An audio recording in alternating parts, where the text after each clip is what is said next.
All right. Good morning, good afternoon, good evening, wherever you're watching this video and wherever you're watching this video from in this big, beautiful world we call Earth. My name is Cody, and I'm the host of Behind the Premium, an investigative podcast that's looking behind the premium of where your healthcare dollars go. And we're always looking for innovative people, innovative technology that's going to help us lower healthcare costs as well as, let's be honest, do a little bit better for the employees when it comes to benefit plans. So I've got an exclusive interview here. I'll let this guest introduce him here in just a second. But yeah, if you are interested in taking control of your healthcare benefits, things like that, I got to give out a shameless plug for Well Trio, our sponsor of today's episode. They are moving the needle when it definitely comes to helping businesses of any size, including any type of group plan, to reduce costs as well as increase employee experience when it comes to their health benefits. The links to Well Trio is down below for our sponsor, but we're not here to talk about our sponsor. We're here to talk about our guest today, Derik Clark. How are you, my friend? Doing good. Thanks for having me, Cody. Yeah, no problem. We connected on LinkedIn, what, a couple of weeks ago, Yeah, and the mutual. It was like there was a mutual friend that I think introduced us.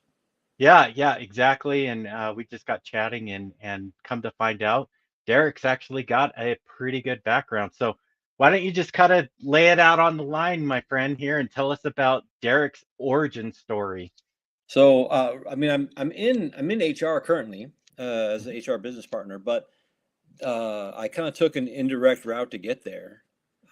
So, I used to be in the army, Oh, and wow. while I was in the army, they kind of train you to do a couple of different jobs. So one is the initial job that they want you to do whenever they need it, and then the other one is whatever the needs of the army are.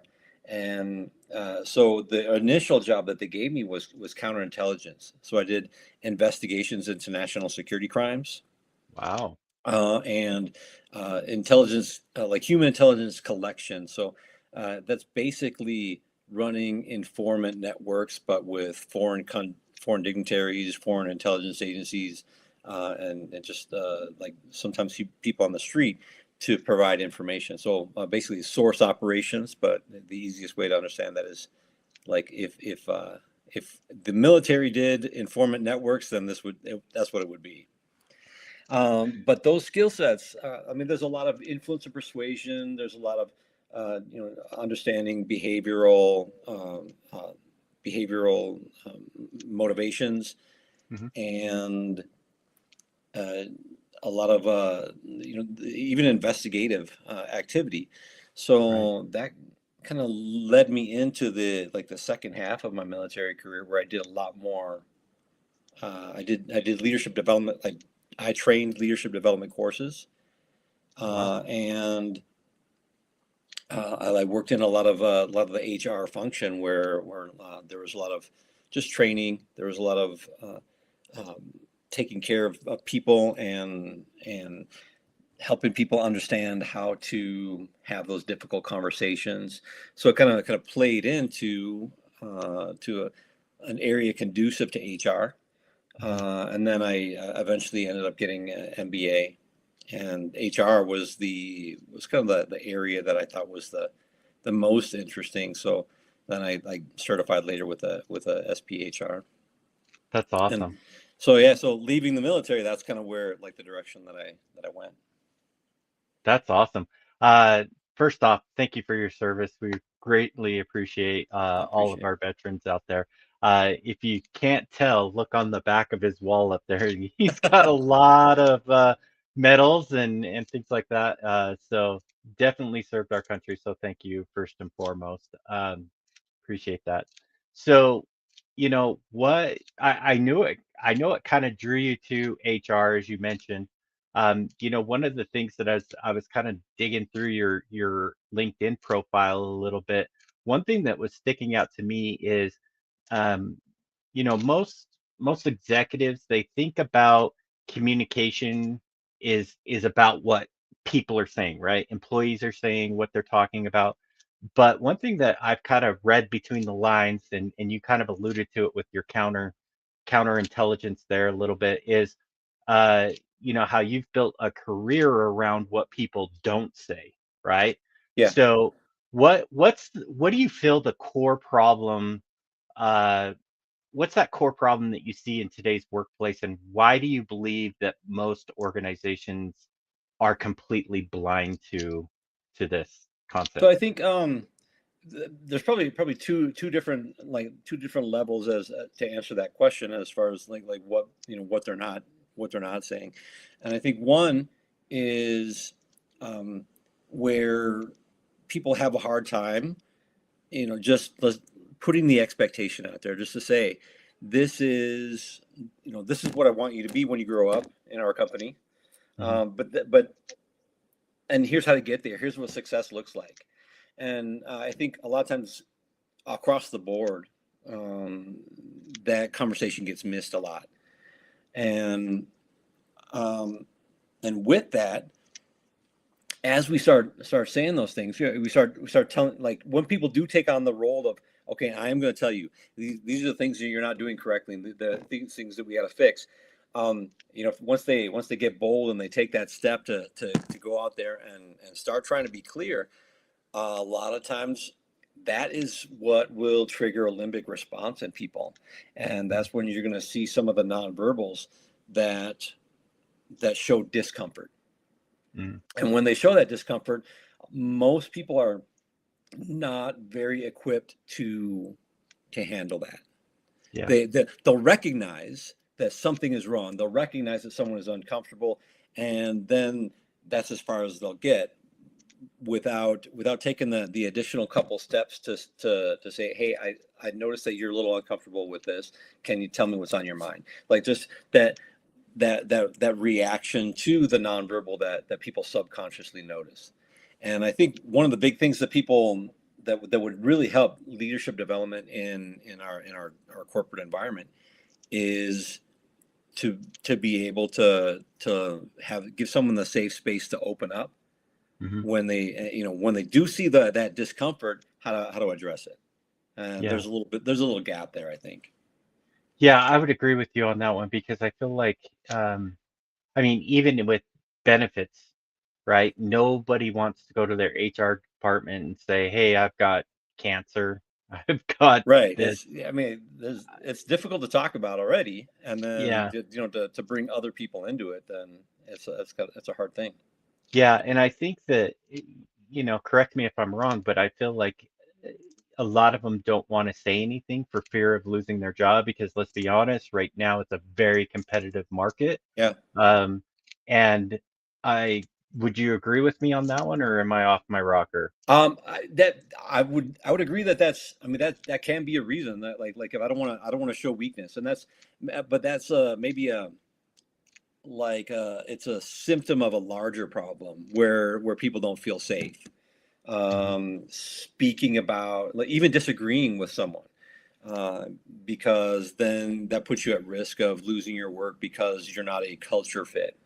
So a lot of times that's a hard thing to get over, because ego gets involved when on both sides, on the Yeah. person giving, that has to disagree, or that has to give that information that they're not sick, or that they're not well.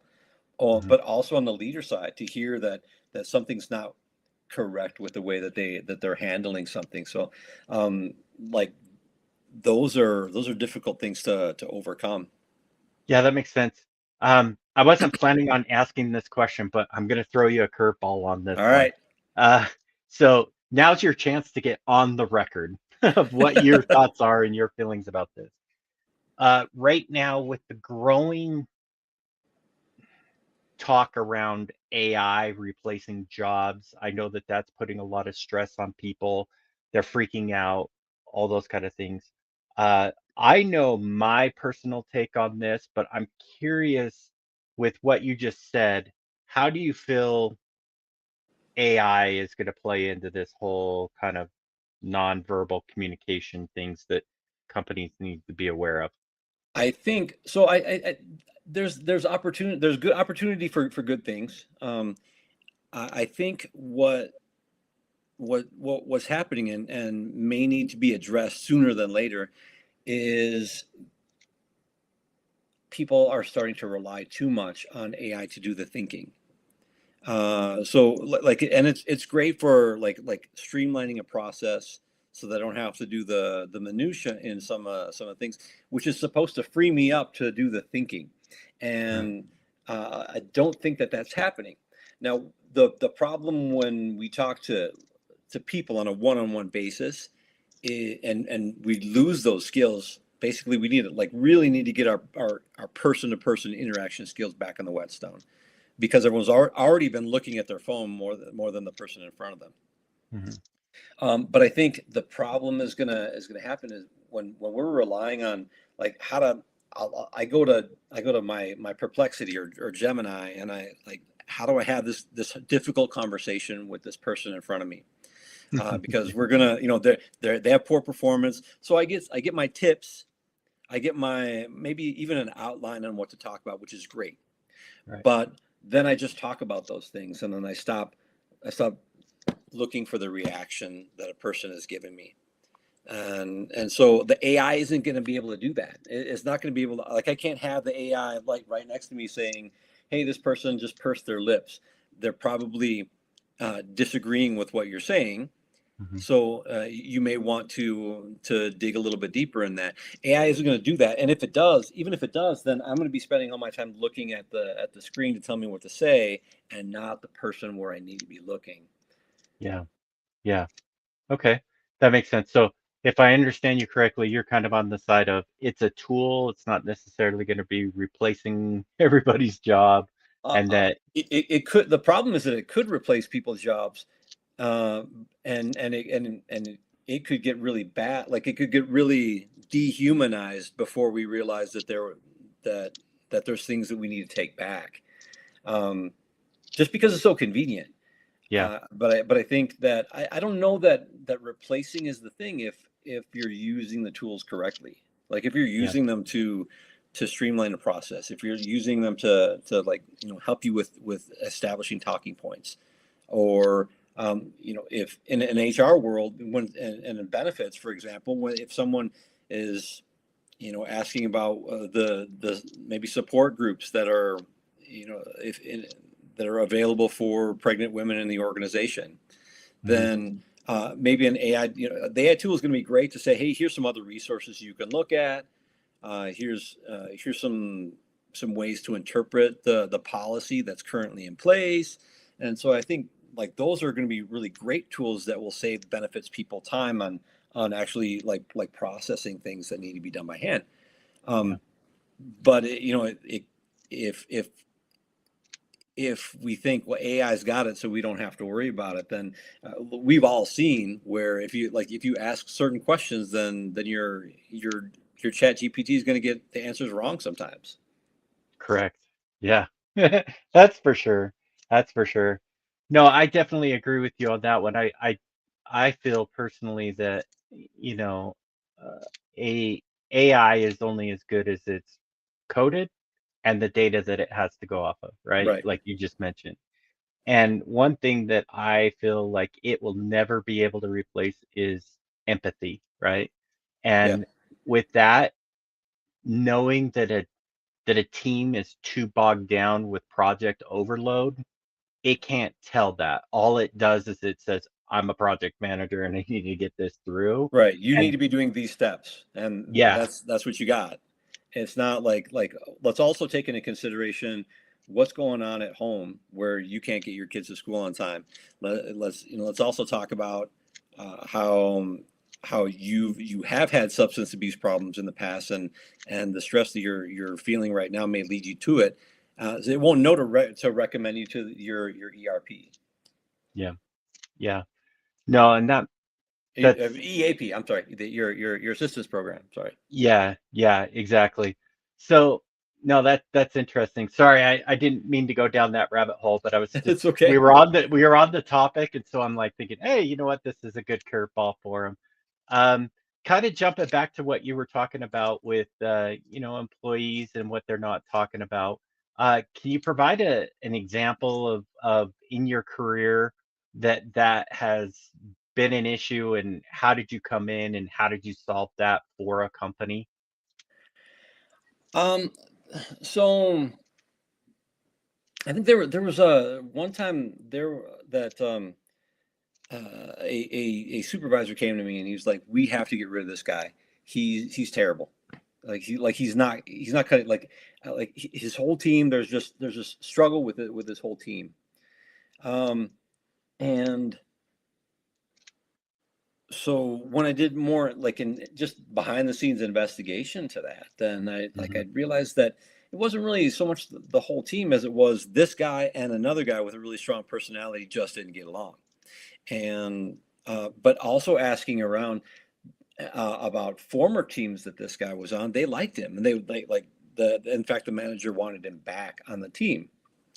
And so but going in and finally talking to the guy in question, everything was just and most people will say this, but like I had no idea that I was causing these problems, even though there may have been like several conversations. The most common response is I had no idea.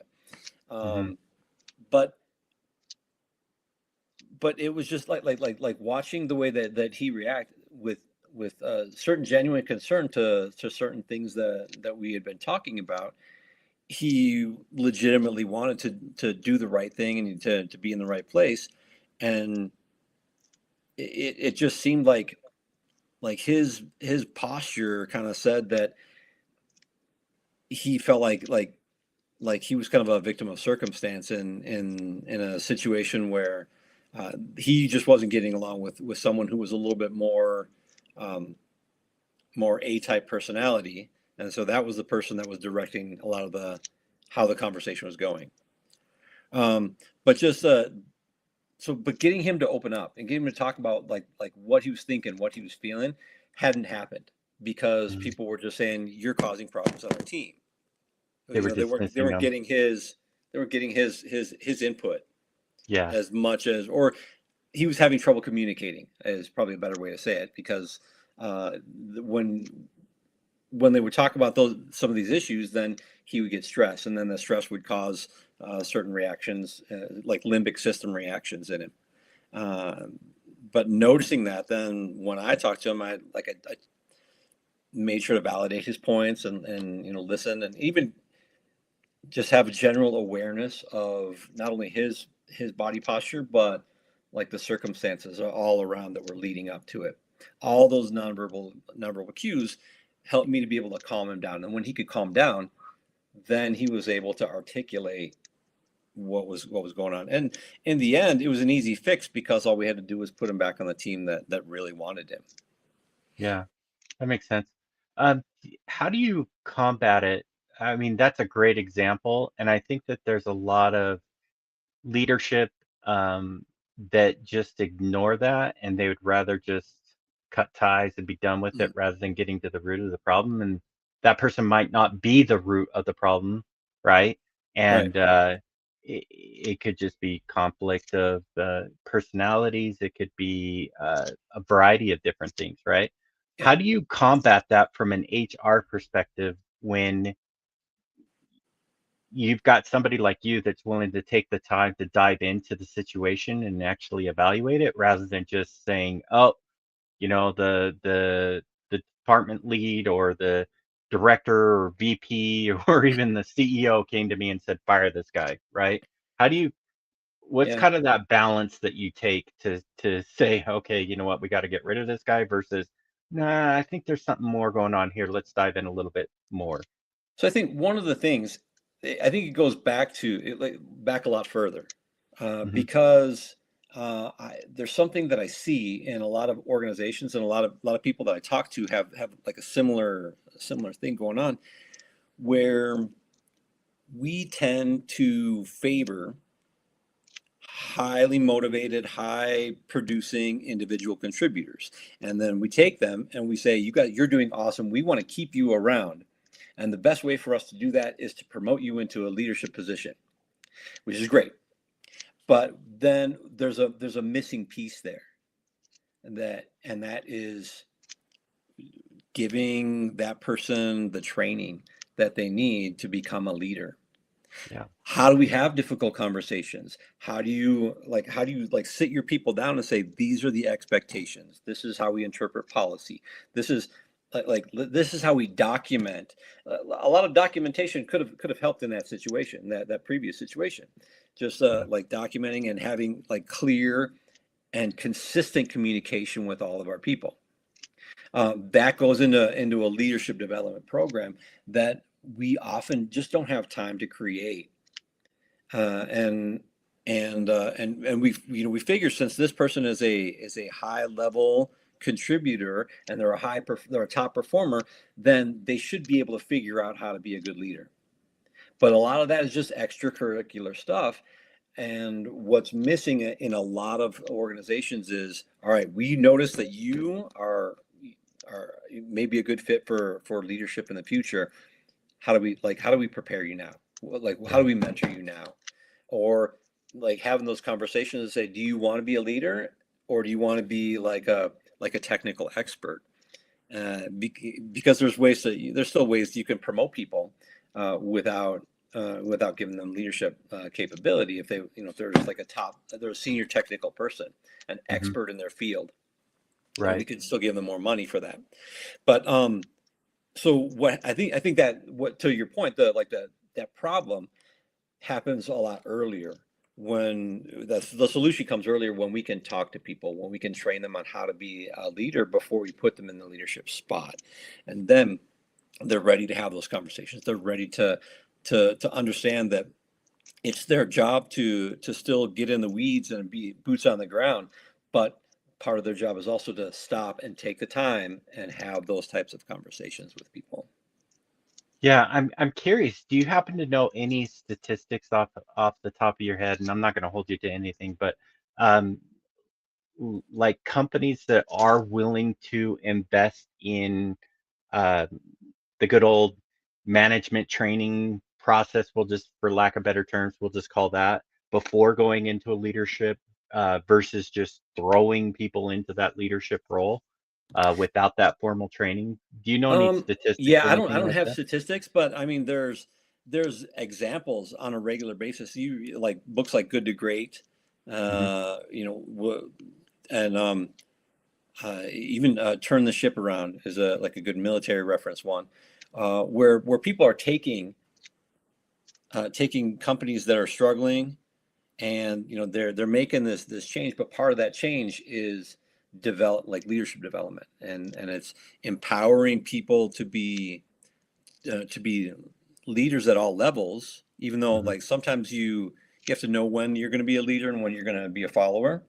Hmm. But to have the capability of being a leader at all levels means that everyone they're empowered to be accountable for their own actions.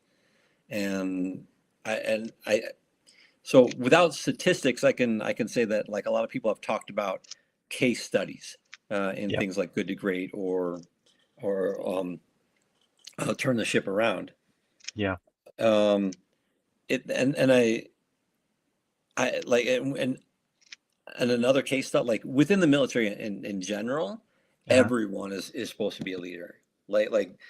You may not be the right fit, but you're always going to be in a position where everyone else is gone, so you have to step up. Yeah. And that's the expectation, and that was what I expected when I left the military, was to see people like assuming like a leadership and Leadership accountability role. Yeah. over whatever it was that they had influence over. And I didn't see that as much as I thought I would. Interesting. Interesting. Yeah, I mean, I've been an entrepreneur my whole life type of thing, and one of the best advices that my mentor gave me is you can know if you're a good leader based upon if your employees keep coming and asking you the same questions over and over again. And I was like, what? And I didn't really realize that until I got into, I guess you could say, my first leadership role. Mhm. And an employee that kept coming back asking for permission, asking to do this, and I'm like, dude, I hired you. You're the known expert, right? But boiled down to your point, what wasn't being said was he wasn't very clear on the instructions that I gave him. And Right. so rather than him ask me like clarifying questions about the instructions I gave him, he just kind of come back and nibble and Just kept wanting validation. Am I on the yeah, right track? and I ended up missing that because it was my first experience with it, Right. right? And I ended up missing it, and the person ended up leaving after 6 months. And I always do an exit interview with all my people, and just for feedback. And he finally broke down and was just like, I was frustrated because I didn't know, like you would throw a dot out there and make me chase it, but I didn't know exactly how, like I had my ideas how I wanted to do it, but I wasn't sure that it was the way that you wanted me to do it because of the instructions you gave me. And so I'm like, oh, that was a real eye opener for me. Yeah. And I feel like having formal training of some sort, even if it's just like, I don't know, a course that you go through online or something like that, just to teach people is a huge benefit for a lot of people because, like you said, in my opinion, it's not just about getting the right people on the bus, it's about getting the right people in the right Right, seats on the right bus. seats. And then Yep. and then you have to be able to provide like the clear vision on where the bus is going.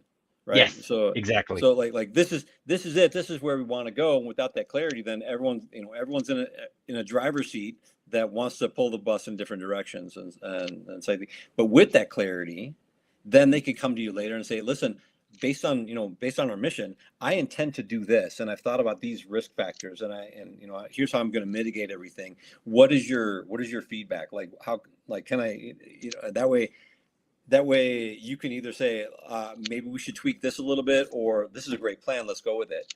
And Yeah. then they still have that autonomy to be a leader. Um, and Yeah. but they're telling you where they want to drive it. What is it? Is it Amazon? Is it Amazon that's like one of their phrases was, um, you know, you tell us what, like I can't remember. I'm butchering this badly, but like, you tell us where we're taking this company, basically. y- Like, when we hire you, then we want you to tell us where we're going. Yeah. Because people are empowered with ideas, and to be able to say, we've thought about these things, and this is where we want to go because it fits in with the overall picture. Yeah, and I love companies like that because um, a good example that comes to mind for me is Taco Bell. Like a lot of their employees are encouraged to mix, match, and create concoctions, um, The because you never know they're going to come up on the menu sour or not. cream burrito. There you go. Yep, exactly. Um, no, that's awesome. So kind of jumping onto another kind of topic here. Uh, I mean, we've talked about some of your skill sets and things like that. If I was to ask you, when you walk into the room, a room full of executives, a room full of HR people, how do you influence the room? Like, what is it that makes you, Derik Clark, stick out among the crowd? I like in a like, if there's a room and I have the crowd, then I'm a really good facilitator. So this is where I find out, oh, hey, you guys, like, I might throw out, like, here's our problem set based on where we want to go. Like, how do we work together? So, like, I like breaking down silos where you have this room full of executives and they each have their own teams where they're doing something. But I like to just be like, what does your team do that can add value over here to this team? So that we can fix this problem set that we have. The negotiator kind of thing, right? I like that. That's interesting. Uh, how do you build trust to get to that point? And so that, see, now, before you walk into a room of an executives, to build trust before that, then I meet them individually, And I don't only know just them, but I understand what's going on in their team as well. I meet their team. So I'm the guy that's like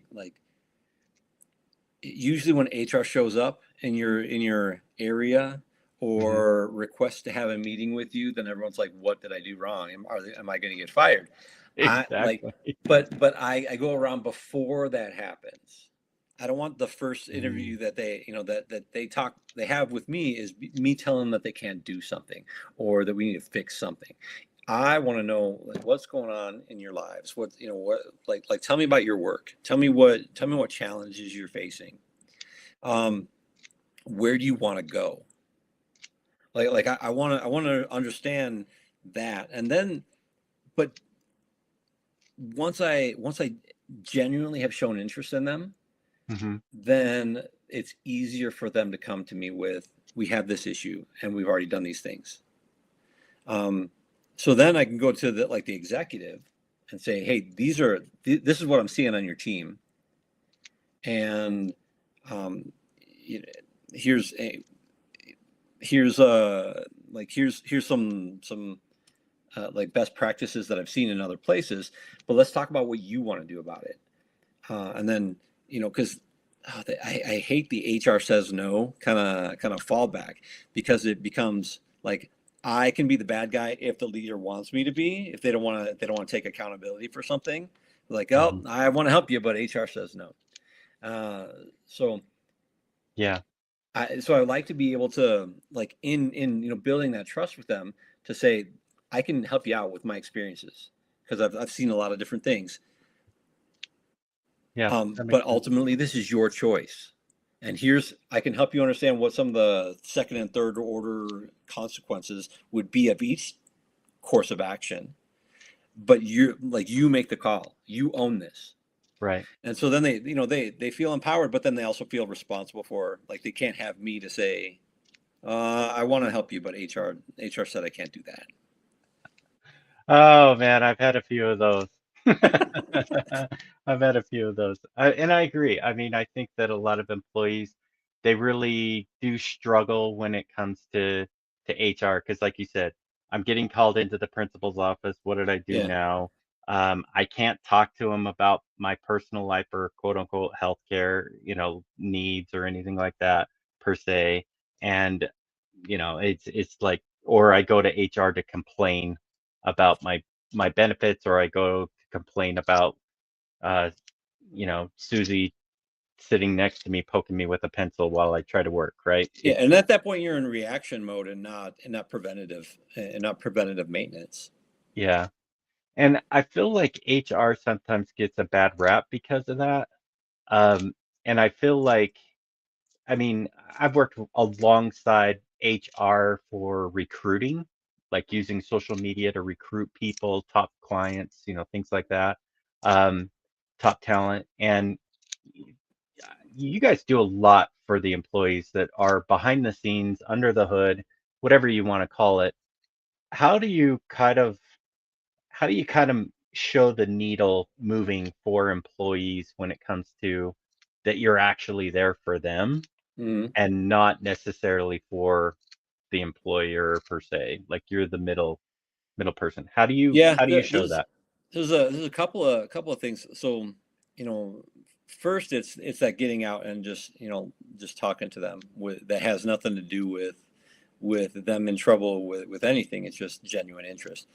Second, when I do talk to them, I like to be able to say, listen, I support 3 different entities equally, so that I play the advocate for all 3, and that is I want to protect the company legally. I want to ensure that the leader becomes a stronger leader and is a better communicator with clarity and purpose for you guys. And then at the employee level, I want to make sure that I am protecting your rights and making sure that you don't get taken advantage of. So that's something that I like to make sure that people know. But then also, I had one more thing, but it doesn't matter. Well, if it comes back to you, let me All know. right. Um, but yeah, no, that makes sense. So question for you then. I mean, there is there's a real gray area when it comes to an employee talking to HR about HIPAA stuff, Hmm. personal information. And there's like from a business owner standpoint, I know that there's got to be a little bit of a wall there because it's like la la la, I can't hear that Hmm. kind of stuff. Because, obviously if somebody comes and says, "Hey, I've got cancer," and then 2 months later they get swooped up in a major layoff, Yeah. that could potentially raise some red flags. How do you guys navigate that? Because that is a really tricky kind of sticky topic, So, first thing, especially with is you like trying to get to know them, yeah, yeah. what's going on in their life. I mean, that's digging a little deep into, you know, some information could come up that maybe shouldn't, I should say, or Yeah, yeah. So there is that. Like, if anything does come up that could potentially become problematic in the future, like if someone said, "Hey, listen, I got cancer," my first thing I'm doing is like I'll go to the benefits person and just say, "Hey, I got this going on. Maybe you know about it, maybe you don't know it," and then you know like future conversations go through that person. But then also I'll consult with legal and say, "Hey, we have this. We just want to make sure that there isn't anything on the horizon that is going to be of concern with that." In fact, like we did have that issue with someone that they wanted to let someone go, but then the person had said that they were pregnant, like right after, like Mhm. right when we were in those discussions, and so that became like a more complicated issue where we you know we want to make sure that the documentation was clear, that we were giving them every opportunities possible to develop and grow, and we even considering the fact that they were pregnant, then they may change some of the ways uh, that they have specific needs.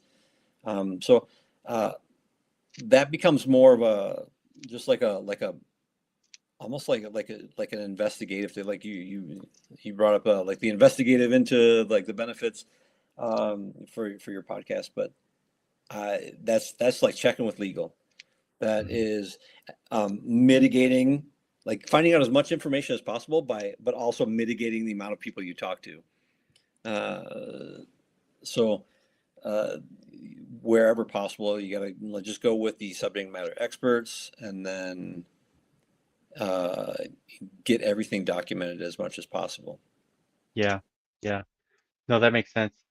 Um, I mean, you're kind of on a different level of HR, and you primarily don't work with benefits, but I gotta ask the question because we are a benefits Yeah. kind of podcast, right?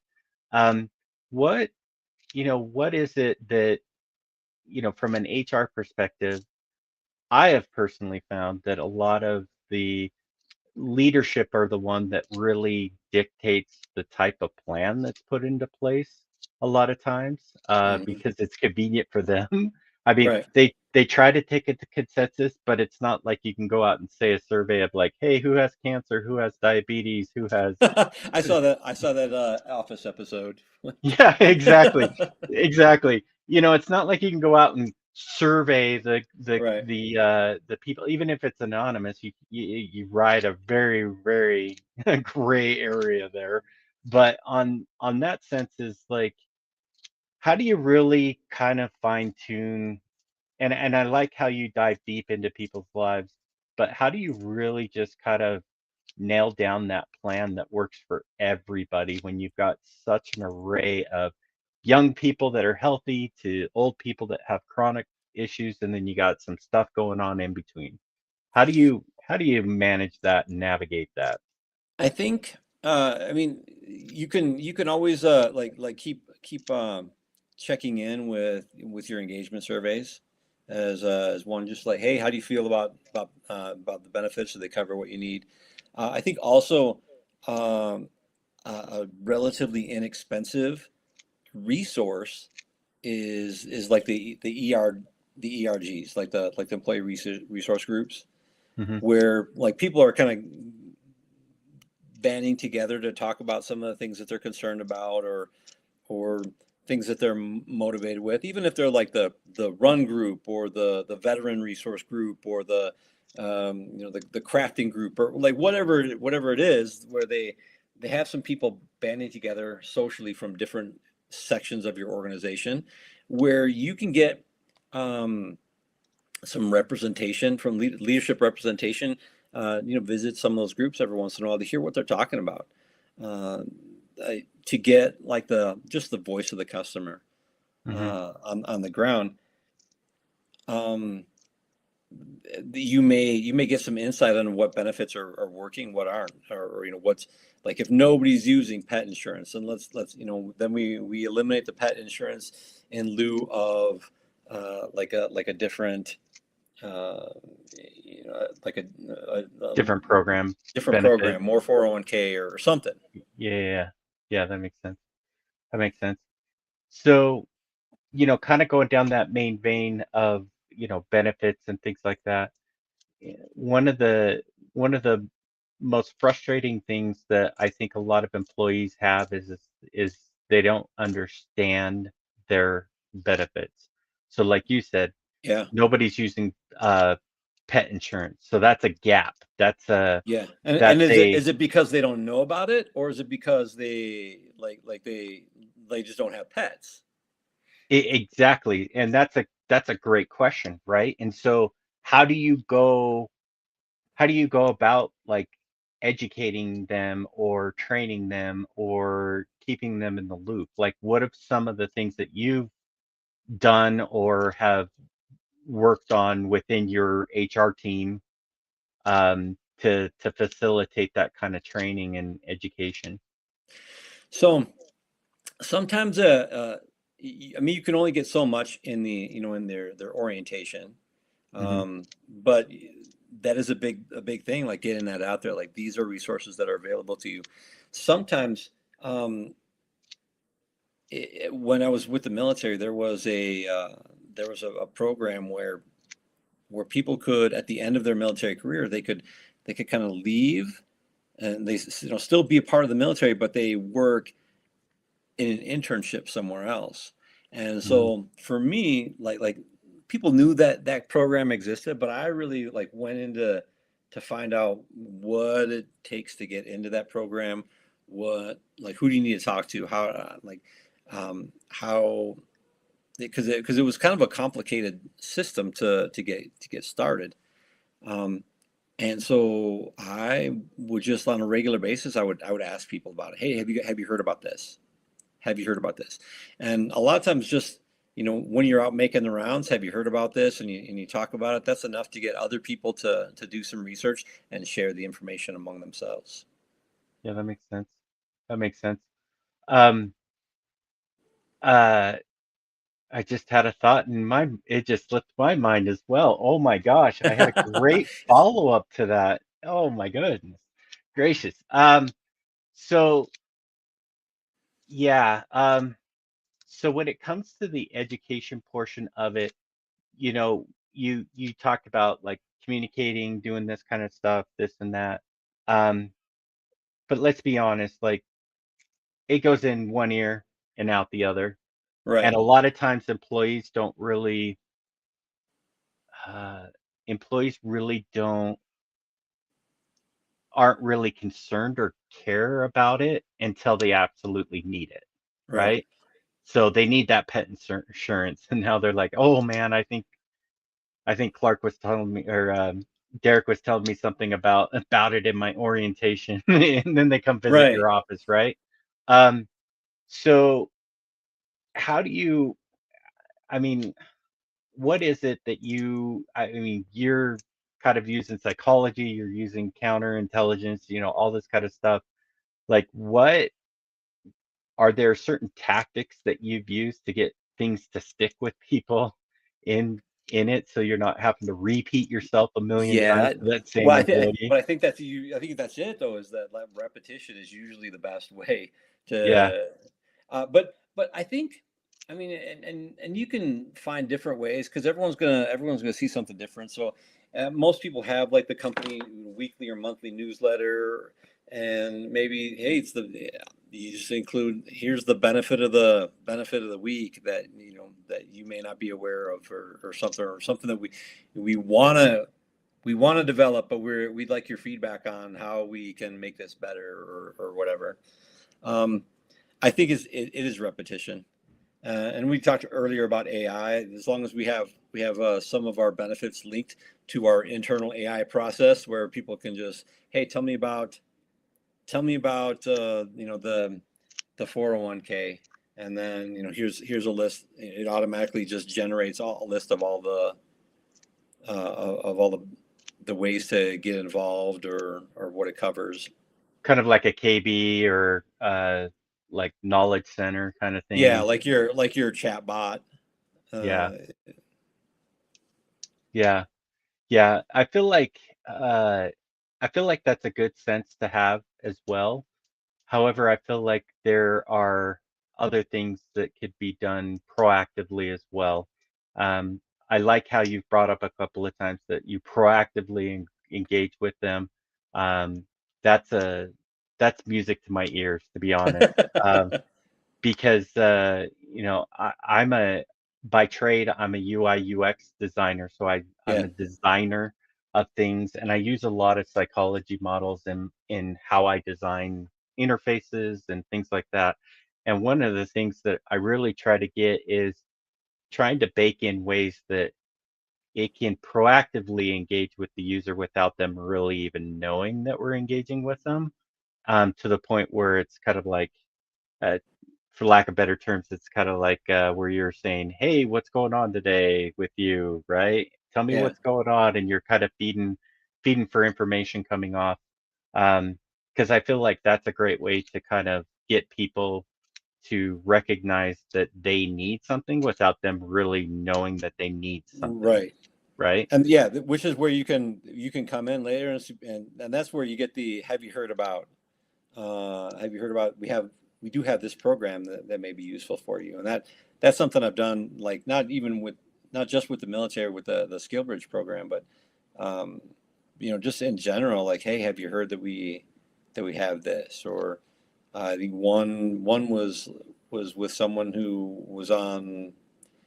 had applied for maternity leave, and then I was able to ask, "Hey, are you aware that there's the additional work from home for a few weeks after your maternity leave ends? That if that's something that you'd be interested in, then here's some resources that you can look up." Yeah. See, and that's one thing that I love about Well Trio is that they basically take a proactive approach. To how they engage with the employees, because they take a clinical approach to mitigating risk management as well as costs, Yeah, and they basically try to change the employee behavior, because getting them to know about this or that is great because it starts closing the gaps. But to be honest, those are a lot of those pamphlets that you hand out, or things that are hanging on the wall in the break room talking about your various benefits. Those are great, but those are kind of just like band-aid things, because yeah, employees are going to make the decisions, good or bad, when it comes to their health care benefits. And that's why I love Well Trio, is because they guide their hand. I loved your analogy that you just used about the, maternity, right? Their their employee, gets a dedicated health team, which consists of a health coach and a board certified nurse, and then they get to basically um, work with them directly. They'll help schedule. They'll answer billing questions. They'll be that like layer in between HR and the employees, so that there's no gray area. It's all black and white type of thing. Um, so I agree. I think there's some proactiveness that we could do there, from that angle. Um, but But I kind of think shift. also like Oh, go ahead. just like from that perspective, once you get, I mean, it's just like within change management. If you like when you have these new programs that you or something you want to change, you get your champions. And so once you have like the people that have used the program, they're going to be the ones in the break room telling other people about how awesome the program is. Yeah, yeah, exactly, Like when exactly. I tell them, then they're like, "Yeah, HR's, they gave their spiel, but this is real world example of how it affected someone's life." Yep, yep, exactly. So I've got it. I remember what my question was. Um, with the rising healthcare premium costs averaging about, anywhere from 15 to 25% per company just in 2026 renewal period, um, a lot of companies are forced to either push more of the cost onto the employees to cover, or they start cutting benefits as a result. Mm. So I'm curious, since you you are used to working in very hostile environments, I know that HR definitely gets the bad rap on that, and they're the ones Yeah, stuck holding the smoking gun in yeah. an essence. How do you navigate that? I'm really curious. How would you Wow. navigate that? That's a good question that I'm not sure I know how to answer. Other than but here's one of the in the you brought up the military again. Like the high stress environments, and there's high suicide rates within the military. Hmm. And I think a lot of that is now sometimes you're like the benefit costs are going to go up because of all of like your healthcare and these issues. I think that preventative wellness is a cost effective way to help. So like in the military, like with they do a lot of resiliency training to kind of mitigate that Hmm. that suicide rate. But also, just like having people talk to you about proper sleep or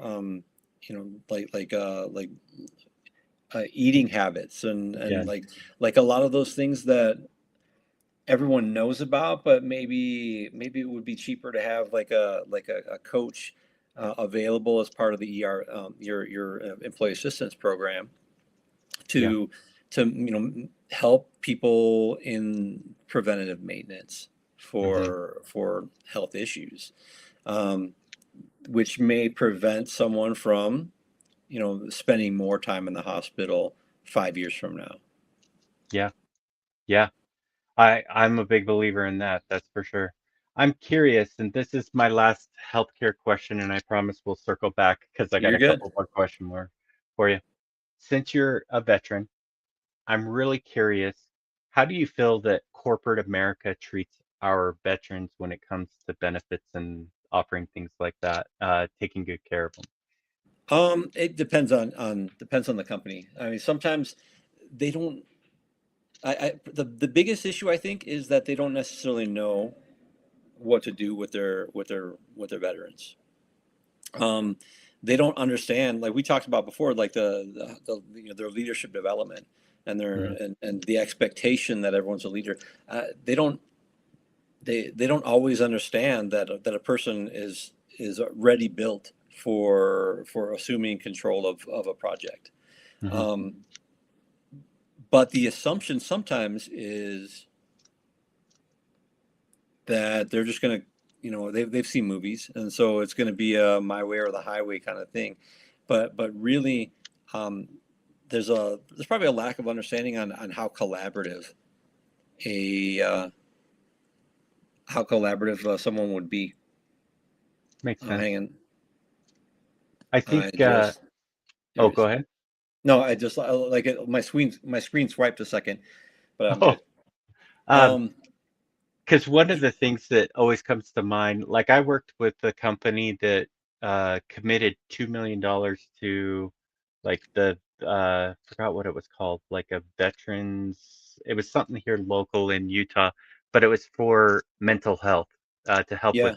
PTSD and some of the other mental health issues that come from, soldiers that have seen action or whatever. And that's Um, probably the biggest thing I think that that could be advantageous for a company to have is just some resources, or letting veterans know that what resources they have available, because um, there's probably about 8% of veterans that have been diagnosed with PTSD, and probably about 20% more that are walking around undiagnosed. I mean, now they're not going to go crazy, and they're not going to go postal in your office or anything, but there are some signs where people may show signs of disengagement, or there may be certain things that happen that may trigger certain responses in people. And so awareness, general awareness of your veterans, like when you start seeing those types of things, that they may need some additional assistance. Makes sense. Makes sense. And I think that there's a lot of mental health, especially since COVID, has finally made its way to the surface, that people are Yeah, are not afraid to talk about it. And I think it's great because I'm starting to see more and more mental health benefits being included into benefit packages, which I'm a huge fan of mental health. yeah. I think it's a great thing. I Um, mean, because that eventually causes that's the catalyst for a lot of other health issues. mhm. When you get that stress, and you start breaking down everything else, and then you're like, oh well, you have heart problems, and so they want to treat the heart problems, but it's the depression before that that's leading to a lifestyle that guides up to those heart problems. Yeah, yeah. I was actually in an executive meeting, and a person's name got brought up to be let go, and by their like director or something like that. And they were just like, yeah, the person calls out like at least, 5 or 6 days a month type of deal. Mhm. And they're just like, we can't have this. He's got to go, type But of yeah, thing. we want the five whys before we let them go. Like what's going on there? Exactly. And I told them, I said, "Do you even know anything about this person?" And they're like, "Nope, nope." It was Doesn't kind of a matter. younger, it was kind of a younger director that kind of, like you said earlier, was really well at what he does. And so as a result, they got put him into management so that he wouldn't leave, type of thing. No training, no nothing. Uh, I'm not I'm not discrediting it because of his age by any means, Mm. but just because of the scenario that he got thrown into without any formal training. Doesn't know his Yeah. team, doesn't know anything about Why it. can't And everyone perform like me? That's yeah. exactly, exactly. And for me, it was just like, well, did you know that this gentleman served and has PTSD, and he struggles sometimes to get out of bed. And everybody was like, "Oh no, we didn't know that about him." And I'm like, "Well, you should look at his." Letting him go might be the worst thing to do at that moment. Yeah, yeah. And so, I think a lot of us are going back to what we said earlier, are very quick to pull the trigger to just let people go, and Yeah. because they'll think, "Oh, we'll just find somebody better to replace them, or cheaper, or whatever it is that they're, you I know, don't think a lot of times I don't think they understand the cost of replacing someone, or um I mean, it's the same with the healthcare. So like the preventative maintenance is going to cost over time way mhm. less than the long-term care facilities that you would have to pay for later. Yeah, yeah, I agree. I agree. Okay, well, shifting back to you. This has been a great discussion so far. Um, One of the last questions that I have like two or three questions left for you. One of them is, if you were to give guidance to somebody that's kind of coming up through the ranks of either in the military or just in HR in general, want to become an HR person, what kind of advice, what kind of roadmap pathway would you suggest that they highly look into? So I just talk to people. I think just reach out, get people's perspectives. There's HR is pretty broad. So I mean, Hmm. there's operations where there's benefits, there's pay, um, pay and compensation. There is strategic. Uh, so kind of talk to different people in different areas and identify where it is that you want to be. Like because the skill set for recruiting is going to be way different than the skill set for running the HRIS. And some people are happy doing one and they would despise doing the other. And so because it's such a broad industry, then I ask around, but then um, also become aware of a lot of things like different industries, because HR can plug and play into software. They can work in financial services. They can work in medical, and so kind of also learn a little bit about an industry that you kind of want to be a part of, because to support like a group of people in one industry, you need to know a little bit about that industry. Yeah, yeah, that makes sense. Um, you know, in our conversation today, you've mentioned, that you've built your whole career around the intersection of military, intelligence, counterintelligence, human behavior, and corporate leadership. Um, in my opinion, I don't think there's a lot of people in HR that can offer that kind of Yeah. expertise. Um, where where could you see yourself going in the next 3 to 5 years with this kind of skill set that you have that a lot of HR people don't? So I'm actually you bring it up. I'm actually looking right now for a new role Hmm. as a HR business partner or senior HR business partner, um, HR director. So like in that area, I would like to be able to have some type of influence at a cultural level, where we can really develop good strong leadership development program within the organization and get like a talent pool that's just crazy strong. Um, and coaching them on interpersonal relationships, on cross-functional influence, like in the next 3 to 5 years, those are the types of things that I want to be doing on a regular basis. It's just building that culture where people talk to each other, and they where I'm like the facilitator for them to solve problems on their own. That's awesome. You kind of answered two of my questions, so I think we're good.